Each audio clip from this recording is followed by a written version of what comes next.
A very warm welcome to Africa. Good morning. We are broadcasting the news making headlines across Africa, and it's a beautiful, wholesome Wednesday, and we are so excited. My name is Aina Raizakweo, and alongside me is Ashwin Berry. Today we are talking about a group of people who is truly appreciate all the time, but particularly during the COVID-19 pandemic, emergency nurses. Today is Emergency Nurses Day. Emergency Nurses Day is now an international celebration intended to honor the hard work and dedication of emergency nurses all around the world. Nursing as a profession requires a special level of commitment, and nurses working in hospital emergency wards face numerous difficulties during their working life, yet still return every day to provide crucial care for those who need it most. A special focus is placed on Emergency Nurses Day, which forms one part of a wider celebration called Emergency Nurses Week. Here's a video on Emergency Nurses Day.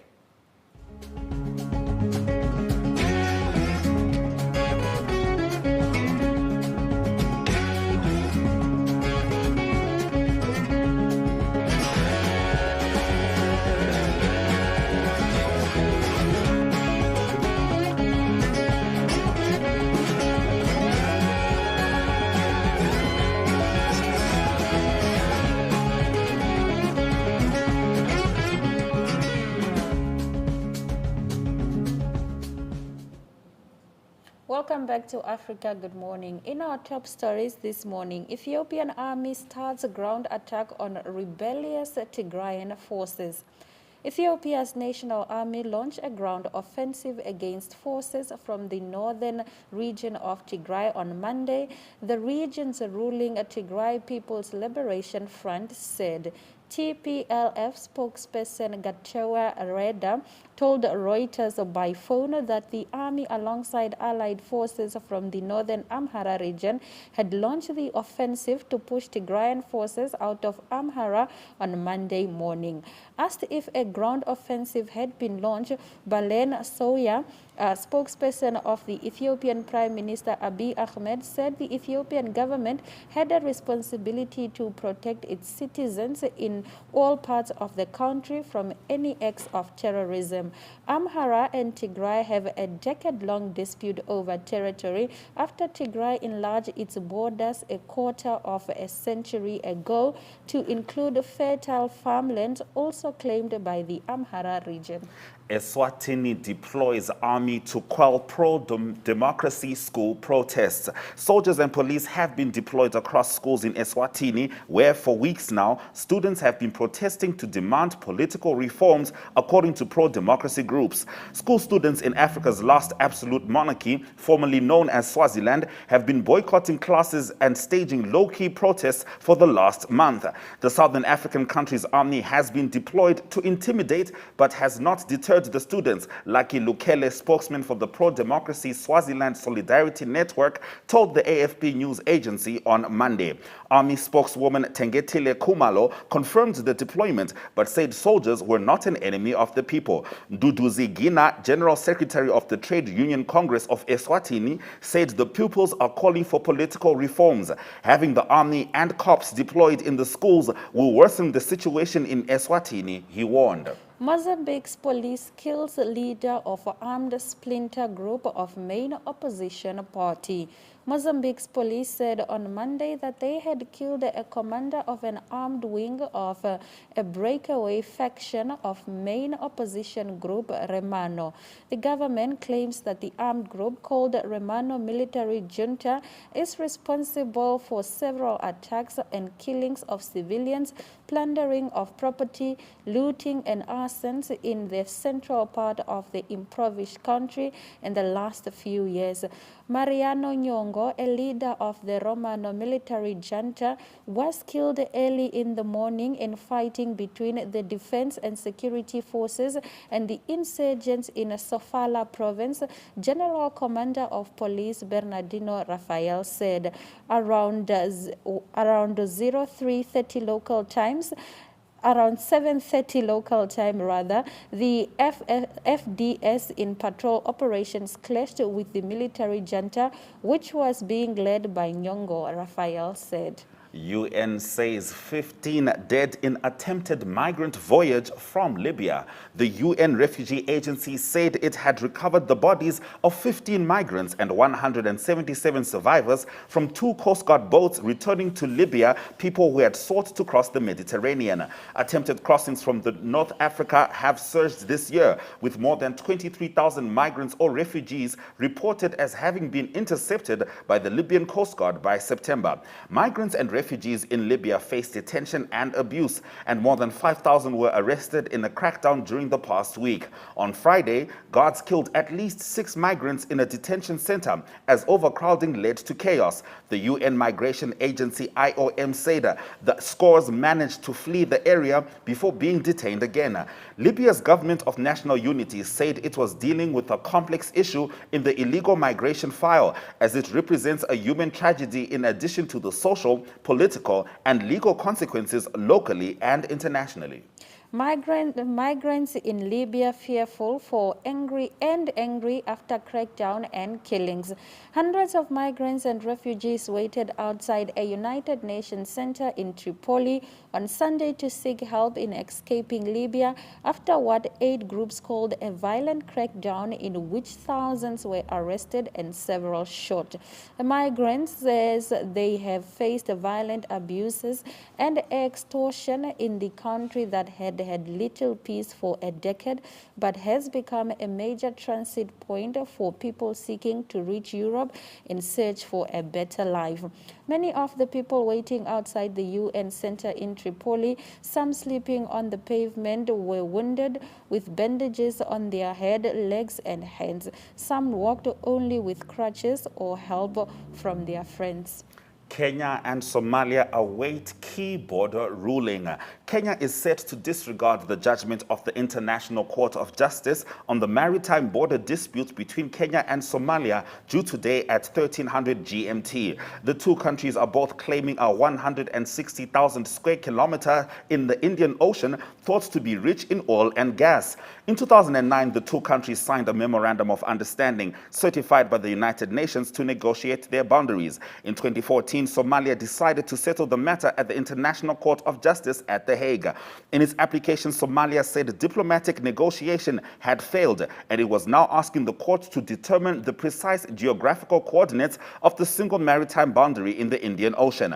A year later, Kenya filed an objection to the court case, arguing that the memorandum of understanding was binding. The court eventually rejected those arguments and ordered a hearing this year. Kenya decided to pull out of the case, citing procedural unfairness and questioning whether justice would be done. Nevertheless, the judgment is set to go ahead. Last Friday, Kenya said it had withdrawn from an agreement granting the ICJ mandate to handle cases against the country without its consent. Transition to low-carbon emission economy urgent. President Cyril Ramaphosa says the country must urgently reduce its carbon and greenhouse gas emission or risk experiencing negative social and economic consequences. Carbon and greenhouse gas emission are a product of burning of fossil fuels such as oil and coal, which contribute to global warming and changes in Earth's climate patterns. President Ramaphosa said the impact of climate change is already felt in some South African quality of life through drought and flooding. President Ramaphosa acknowledged that although the carbon economy transition is a necessary one, it needs to be just because some of the sectors will be negatively impacted. President Ramaphosa said the government is already developing a plan on a transition towards a low-carbon economy, starting with electricity sector, which according to President contributes to 41% of the country's emissions. UN chief calls for bold action to end suicidal war with nature. With more than 1 million species at risk of extinction, countries must work now to achieve a sustainable future for people and the planet, Secretary General Antonio Guterres told leaders attending the UN Biodiversity Conference, which opened on Monday from Kunming, China. The UN chief warned that humanity's reckless interference with nature will have permanent consequences. The rate of species loss is is tens of hundreds of times higher than the average of the past 10 million years and accelerating. A new global biodiversity framework can put nature and people back on track, he said, emphasizing that it should work in synergy with the Paris Agreement on climate change and other international accords on forests, desertification, and oceans. He pointed to the future, urging delegates to be bold and ambitious for the benefit of generations to come. Young people stand to lose the most from devastation of natural environments and the loss of species, he said. They are crying out for change, and they are mobilizing for a sustainable future for all. They and we are counting on you. In our next story, Colombian nun released in Mali after 4 years in captivity. A Colombian nun who was abducted in 2017 by fighters in Mali has been freed. Gloria Cecilia was released on Saturday after more than 4 years in captivity. She was kidnapped by Masina Liberation Front, an Al-Qaeda-linked group, in February 2017 near the border with Burkina Faso. Following her release, Cecilia met with Mali's interim president Assimi Goïta.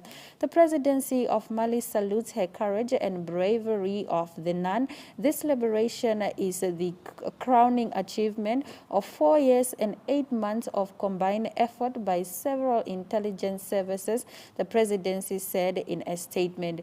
A source close to the negotiations to release her told AFP news agency that the nun had not been ill-treated during her captivity, during which she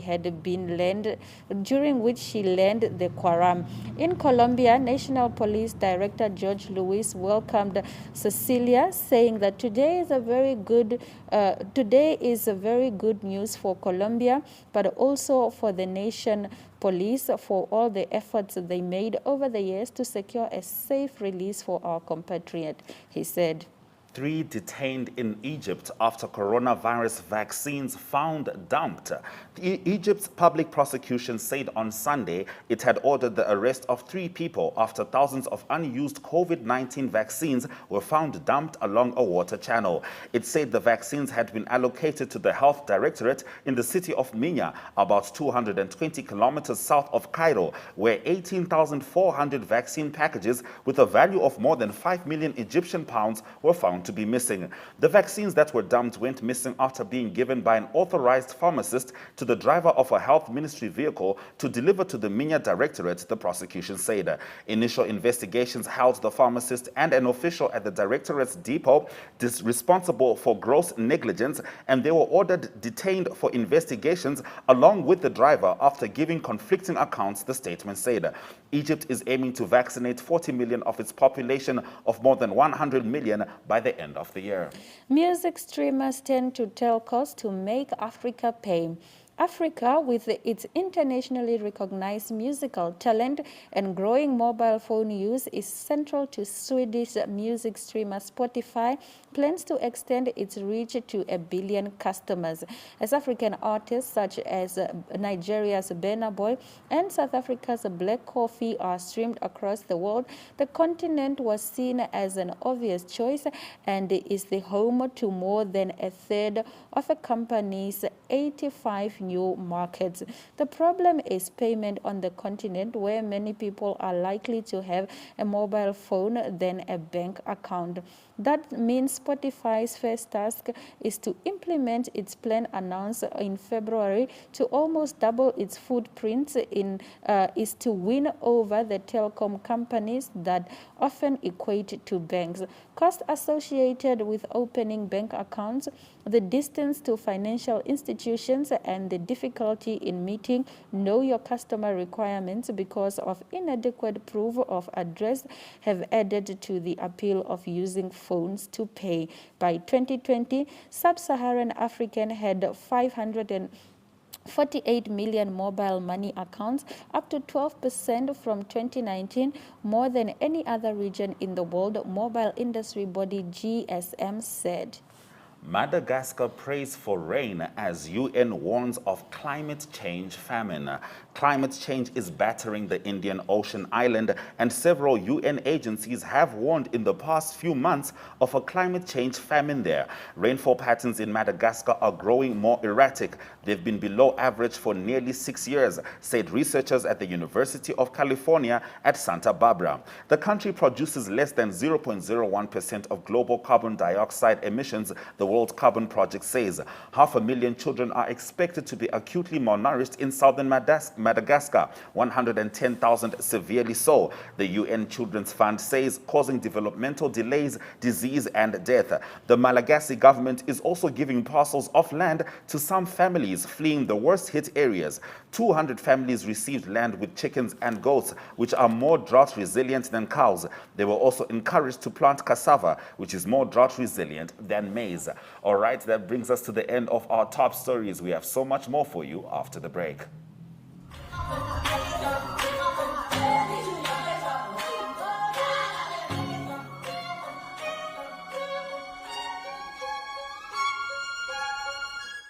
Strike it gold and win 5,000 Namibian dollars in cash with Neo Paints. Simply buy Neo Paints products from the selected range and stand a chance to get one of 12 mystery buckets filled with gold paint. All 12 winners will each get 3 extra paint buckets equal to their purchase. One to replace the gold paint, the second to use on your project, and the third to give to a charity of their choice. One winner can score another 10,000 Namibian dollars by showing us your creative use of the golden paint.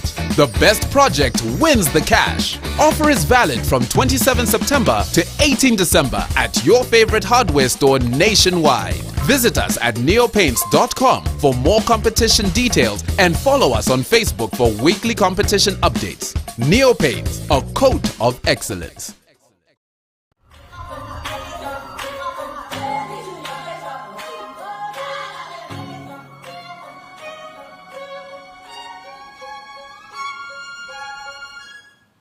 Thank you very much for joining us on Africa Good Morning. It's been almost 2 years since the first case of COVID-19 was first reported.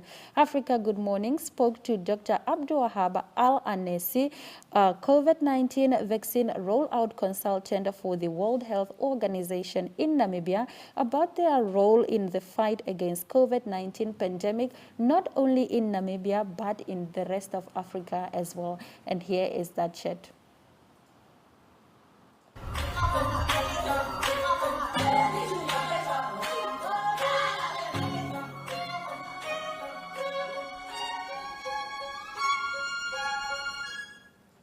It's been almost 2 years since the first case of COVID-19 was reported. Dr. Abdulwahab Al-Anesi, COVID-19 vaccine rollout consultant for the World Health Organization in Namibia, sheds more light on the role the organization plays in the fight against the pandemic. Good morning, Doctor. How are you? Good morning. It's good to have you here. Thank you very much. Thank you to all the respectful viewers here. All right, let's get straight into it, Doctor. What strides have been made in Namibia and also Africa in the fight against the COVID-19 pandemic? Yes, going through this very challenging precedent pandemic, there is a good job done, actually. In spite of the challenges we have, but I could say that in Africa, even with you may say that the vaccination is less than 5%, it's not because of the fault of the people or the country, it's just because of the short of the supplies of the vaccine. If they had better vaccine, they would be in a better situation. But again, still when you compare that, maybe 50% of those countries in Africa, they have still coverage 2% when you compare them with the high-income countries where the coverage is reached, so some of them is up to 70%. It means those countries are 34 times coverage than in Africa. This is really a very challenging. It's an issue of equability, Yes. so people have to be equal distribution with the vaccine for all countries. No one is safe unless everyone is safe. So for Namibia, you can see now, as of yesterday, declared by the ministry, the number of have been vaccinated, you could say that Namibia have been able to vaccinate more than 12% of the total population for the first dose and 8.5% for the second dose, or fully vaccinated, because now in Namibia, there are vaccines which are 2 doses, and there are now vaccine which is a single dose, so in total. So the milestone that WHO has drawn is that to have the coverage of 10% by the end of September, fully vaccinated, and 40% by end of December, end of the year, and to have 70% by the mid of the 2022. All right. Okay, now we're going to stick on the same subjects with regards to Africa, because a lot of emphasis has been placed on Africa lagging behind with regards to immunizations and the distribution of COVID-19 vaccines. Now, what role does the WHO play in accelerating the process, and has progress been made in this regard? Yes, WHO is continuously focusing on this issue, and they are encouraging countries, appealing to all countries who have got enough doses. They have more even than enough doses. They don't need to go for third dose or booster dose or to enlarge the target population. They are asking them to share their doses to the countries, and the first focus is Africa through COVAX and AVAT. And also at the same time, it's also sharing of experience, that is the waiver of the IP, intellectual property, so that the science and technology can come to Africa. And in Africa, you have places where you can produce your own vaccines. So this is going on, and there is a lot of advocacy on this at all levels, in the regional levels, in the G7, in the G20, in the General Assembly. Everybody, WHO and all UN, they are mobilizing, they are using all their advocacy power for the equability, Yes.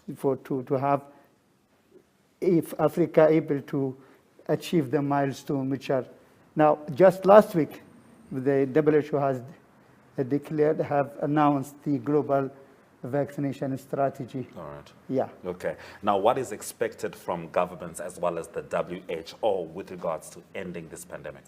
Yeah, the government now are going for a mass vaccination campaign, because the challenge is that, you see, since April up till now, we have just reached like 8.5, just went to reach fully vaccinated people, but we are still left with 31.5%, which we want to do within December. It means we want to vaccinate about 3 times the number of people have been vaccinated in the past within the coming, say, 11 weeks, isn't it? Up to the end of the year. So it is very challenging. So they are going for this mass vaccination campaign, and they are encouraging the private sector, the non-government organizations, civil society, everybody, leaders, to be part of it. Yes, yes. All right. Okay, so with regards to the above question, what role do citizens play to end the pandemic? Yes, the role should be not like usual. I mean, it's not just I care about myself. Myself, my family, my colleagues, my friends, my employees. I should try to carry a strong mobilization for all of them. And then I should also believe that it's not vaccine alone. Using the mask properly, Yes. physical distancing, hand hygiene, good ventilation, avoid crowd. So the challenge is so big, and there's a lot to talk about it, but I hope next time we can. Yes. Well, in Africa, they do say it takes a village, so we all need to play our part. Yeah. All right. Yeah. Thank you very much, Doctor, for joining us on Africa Good Morning. Thank you very much. Thanks to the respectful viewers who are viewing us. Absolutely. Thank you very much. All right, we were just talking to Dr. Abdul Wahab Al-Anesi, COVID-19 vaccine rollout consultant for the World Health Organization in Namibia, as he was shedding more light on the role the organization plays in the fight against the pandemic. This is still Africa Good Morning. More after this.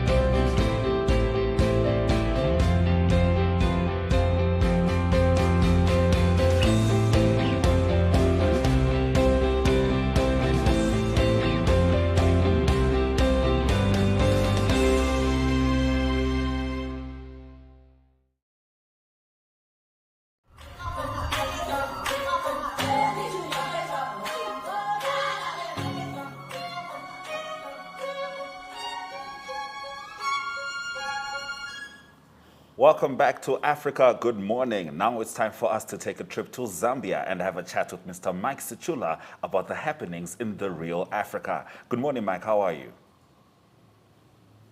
Africa, good morning. I'm very well, thank you. How are you doing? We are all right. Now, they say a leader is appointed by the people for the people, which means he is to be held accountable to the people. Now, President Hakainde Hichilema will engage Zambians in a live radio phone-in program to be broadcast on one of the privately owned radio stations. This looks like an interesting way to go. Tell us about it. Yes, President Hakainde Hichilema during the campaigns and after he won the 12 August elections, he promised that he was going to go live on private media houses to answer to questions that Zambians have. And he has honored his pledge. He will be going live on Radio Phoenix, one of the first Zambian private owned radio stations, where the best is on the good enough, like they normally say it. So he'll be going live today in the morning, and the interview will be carried live from State House, but the radio station, who also, which has also has got a bit of national coverage, will rebroadcast live, and other radio stations as well as TV stations will probably tap from this. So the president will engage Zambians on a phone-in program. The number has already been given, where people across the nation can call in and express their whatever they have on their minds. Then the president, when he held the media briefing last week, he said whatever people are going to say regarding their situation wherever they are, he was going to direct people to go and rectify whatever problem that is there. So this is one of the areas where the president is trying to beat the system to make sure that he gets first-hand information of what is going on and what people think about his administration. All right. Now, Slap D pulled out of the Continental Music Awards after his fans opted to vote for a South African artist. Please tell us more on this. This this is one of the interesting entertainment news. Okay, Slap D is a local hip hop artist. There he is in the picture. He was nominated for the African Music Magazine Awards and Musical Festival to be held in November. So apparently, his followers, have reacted differently, saying, "We are not going to vote for you because you heavily campaigned for the previous administration, the Patriotic Front." So when he was signed in by the Patriotic Front under a music label to do campaign songs for the former ruling party, his supporters did not like it, but he responded to say it was business. And now this time around, when it's time for voting, the same fans are telling him that this is also business for us. In the picture there is Casper, who was asking why he was trending in Zambia. So a number of people decided to vote for Casper, a South African musical artist, who also at least has been campaigning for has been seen to perform at the ANC events, but there people have held a different view. But in Zambia, it has become a more personal kind of arrangement where if you had anything to do with the previous administration, Zambians do not look at you to be a more patriotic person who thinks what happened to them was bad and the like. So this is the state of affairs. So he has withdrawn from the musical awards and he has since apologized to his fans. Very interesting. I saw the same thing happen to Ja Preza in Zimbabwe. Now, in your last story, members of the UPND yesterday closed down business for debonaires on account that the company was not displaying the portrait of the head of state. Touch on this briefly. Yes, this is one of those,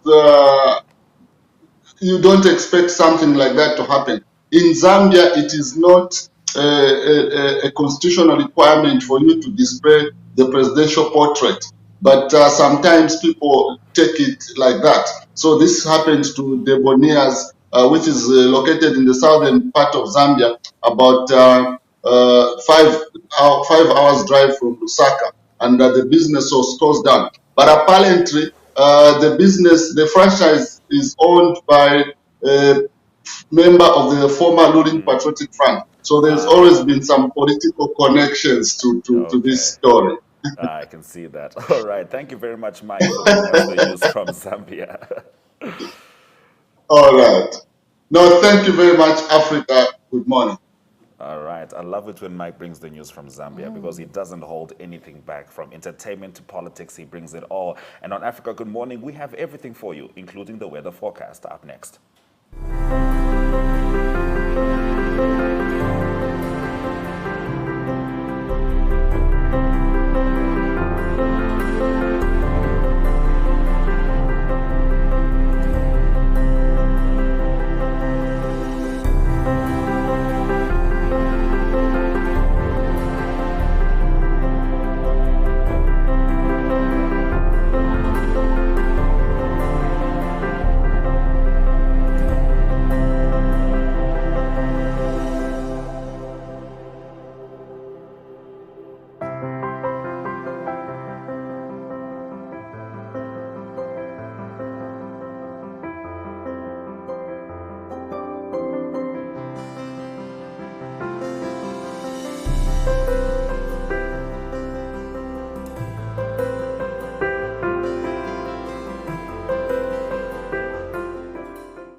The Financial Action Task Force has warned that South Africa's priority crime fighting unit, the Hawks, lacks staff and shows poor skills. This is very interesting. And Ari Houghad has more on this story and other interesting developing stories in Zanzibar. Good morning, Ari. How are you? Yes, very good morning from Cape Town. Nice to speak to you. Yes, the people that steal do have lots of skills, unfortunately these days. So that's a challenge in your Hawks. The Hawks need to be on their game. It was a financial action task group from Paris that evaluated the Hawks. So it's important for them to be able to go into complex financial money laundering cases. And at the moment, there's challenges. They say they're underskilled, there's not enough manpower, and they're under resourced. So there's about 2,000 people at the Hawks, needs to be 5,000. And hopefully that the South Africa, the government can make plans to get the Hawks up to standard. In sub-Saharan African, South Africa is the biggest economy, so it's a concern international what happens here financially. So the Hawks need to be on their game. Indeed, indeed. Now, hospitals in Gauteng are still under pressure to handle the need of patients as Charlotte Masheke, or is it Makeke Hospital, correct me, is still closed after a fire in April this year. Yeah, that was unfortunate, the fire, and it puts pressure on the whole system, unfortunately, for hospitals all over the country. COVID also obviously is a big factor. That was the fire at the Charlotte Macquarie Hospital. At the moment, the Helen Joseph Hospital, also in Johannesburg, they have lots of challenges. There's massive accusations that procedures are being done by trainee surgeons. So that is concerning. And that procedures are only done if there's emergency. So there's long waiting queues, there's no follow-up from the hospitals, and the elderly and the vulnerable patients are really at risk. So it's not a good situation. Hospitals are very full, and the facilities are under pressure. So not enough doctors, obviously, as well. So that is a massive concern, especially for those not on private medical aid. South Africa prepare for local government elections on the 1st of November, and the government plans that South Africa be given a break from COVID-19 curfew regulations on the day of election. Please tell us more. Yeah, it's for that one day. Hopefully, some of the supporters won't celebrate too long into the night after they've made their cross. It's an important day for South Africa, the 1st of November, voting people into local government for 5 years. So it's a very important vote to cast that you commit to somebody in your local government, in your region where you live, to help you to obtain what's needed from government level. So at the moment, it's still COVID time. There's lots of fear for the election being a super spreader. And that is because when you have lots of volumes of people getting together in small spaces and confinement spaces, in queues, etc., that is a challenge. But all the regulations are in place.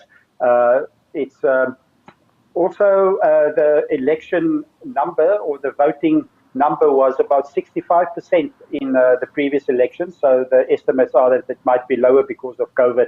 But the 1st of November being declared a public holiday, it's a Monday in South Africa. Now, much like Tendai Mtawarira would step in when there's a weak scrum to just give it the necessary push, the South African Rugby Union has stepped in to assist the embattled Western Province Rugby Football Union. Tell us about that. Yes, that's where I live as well. So we're passionate about the Stormers and the Western Province. But rugby, together with soccer and cricket in South Africa, is a key component. Rugby has won 3 World Cups for South Africa.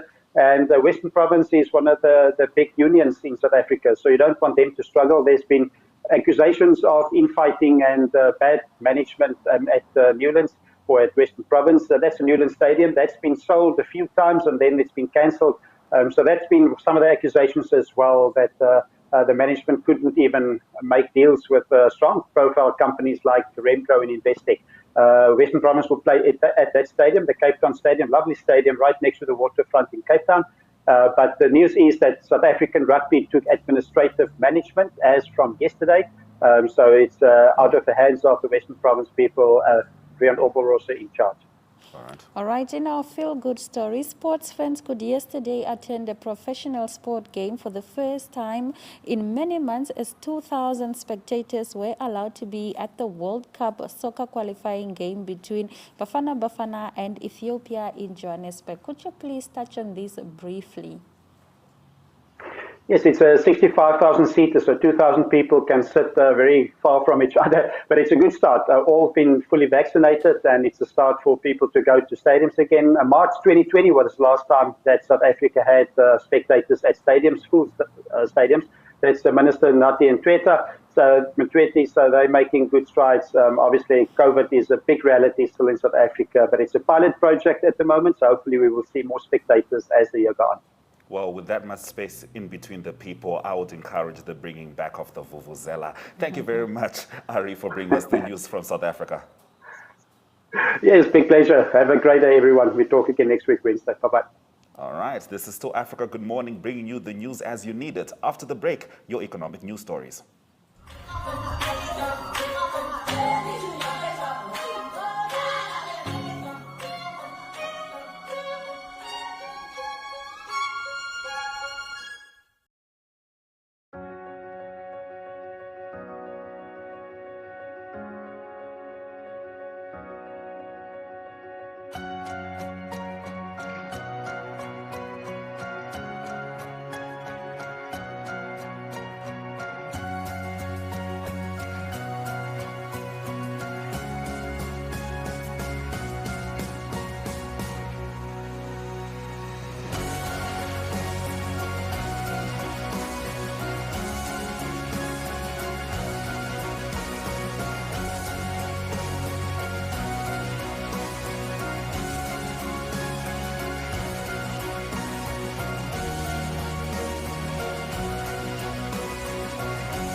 Welcome back to Africa Good Morning. As promised, your economic news stories. South African metal workers strike hits output at BMW plant. Output at a luxury car maker BMW's main vehicle assembly plant in South Africa has been hit by a wage strike in the engineering sector by the country's biggest metal workers union, a company spokesperson said on Monday. The National Union of Metal Workers of South Africa launched the strike last Tuesday after pay talks with employer bodies reached a deadlock, raising fears the action could spill over and block supplies of parts to make new cars. It is concerning for the whole autos manufacturing sector that the strike in the metals and engineering space has continued till now. But we know that negotiations to resolve are advanced and we hope a breakthrough is imminent, said Renai Mutilao, Executive Director at the National Association of Automotive Component and Allied Manufacturers. Developing nations to get more tax revenue from multinationals. The world's developed nations have taken a step towards reforming internal taxation rules to give developing nations a fairer share of taxes paid by large multinational corporations. A new agreement to which 136 nations have signed up addressed the way in which multinationals transfer profit earned in the country and shift them to a tax haven, a country with a lower tax rate, thus denying tax revenue to the government of countries in which the profits are made. But campaigners for tax justice criticized the new agreement, saying it does not go far enough in combating tax avoidance. The sophisticated legal mechanism by which multinationals avoid tax are disproportionately damaging to developing countries, which depend more heavily on corporate taxes within wealthier countries. Tanzania, Benin, Mauritius move up World Bank income rankings. The World Bank on Wednesday classified Mauritius as a high-income country, while Tanzania and Benin are now considered lower middle-income countries, classifications that are being celebrated in these African economies. Tanzania's president shared the news on social media, highlighting the fact that the feat has been achieved 5 years earlier than projected. National accounts revisions have played a significant role in the upward revision for Benin, Nauru, and Tanzania. Algeria, Indonesia, Mauritius, Nepal, Sri Lanka, and Romania were very close to the respective thresholds last year. The bank also explained that because of classifications use the data of previous last year, the data used does not reflect the impact of the ongoing coronavirus pandemic. Those have been our economic news. Coming up next, our economic indicators.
Welcome back to Africa Good Morning. It's time for us to get straight into your sports news updates. And we start off in the world of African football. FIFA lifts international ban on Chad. Chad has been readmitted to international football after FIFA ended a suspension originally handed out for governmental interference in football that had lasted 6 months. The following reasons were given for the end of the ban. Chadian government authorities have reinstated the powers delegated to the FTFA. Chadian government authorities have have repealed their decision to establish a national committee for the temporary management of football.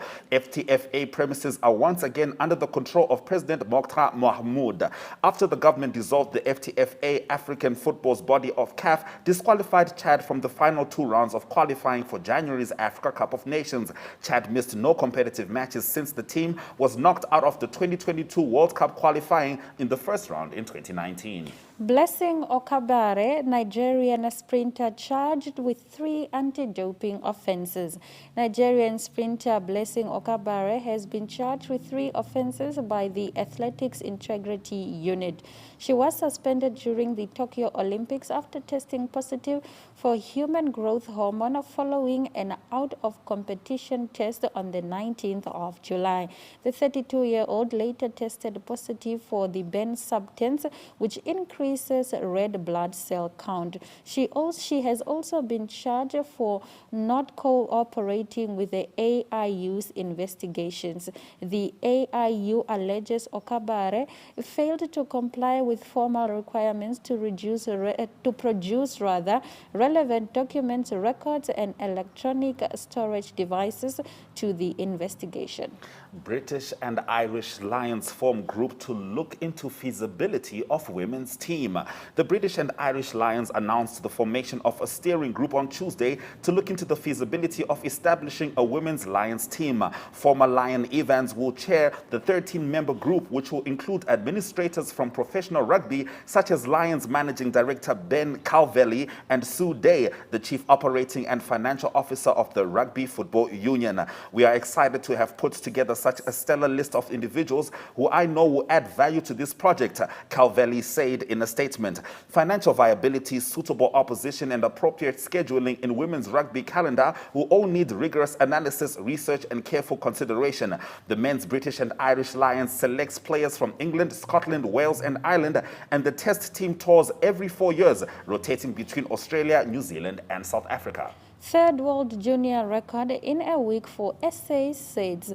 Matt Saids continued his storming form at the second leg of the FINA World Cup Series in Budapest over the weekend. His haul of 5 gold medals guided the South African team to a 3rd place on the medal table behind USA and Australia. The Pittsburgh teenager claimed another clean sweep of the individual medley events, the 100, 200, and 400 meter, also adding golds in the 200 and 400 meters freestyle to his collection. 2 days later, having swum to victory in the 400 meter IM earlier in the evening on Saturday, Saids also had to dig deeper for his gold in the 200 meter freestyle.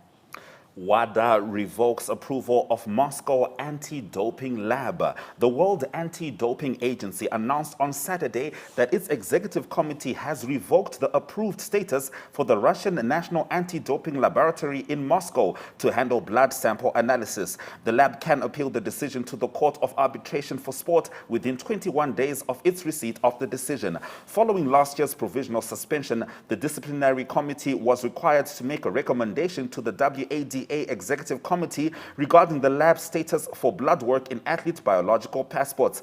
WADA said that based on documents provided by the parties, the committee found lab personnel manipulation of data was detrimental to the anti-doping program and a serious violation that justified the revocation of accreditation. All right, that brings us to the end of our sports stories. After the break, your headlines.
Africa Good Morning has been streaming live from 7 a.m., bringing you the news happening in the SADC region and beyond. Now, if you missed our top stories at the top of the hour, or if you need a recap, worry not. Here are the headlines. Ethiopian army starts ground attack on rebellious Tigray forces. Eswatini deploys army to quell pro-democracy school protests. Mozambique's police kill leader of armed splinter group of main opposition party. UN says 15 dead in attempted migrant voyage from Libya. South African metal workers strike hits output at BMW plant. FIFA lifts international ban on Chad.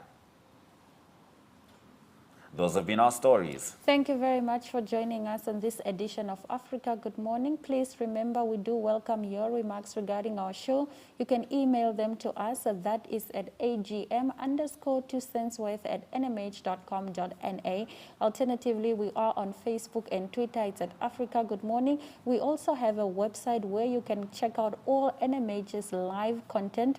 That's called One Up To. Do not forget to get vaccinated, rather. Wear your mask and avoid unnecessary public gatherings. And on that note, is all our love and all our light. Until tomorrow, Swera Jakanaka.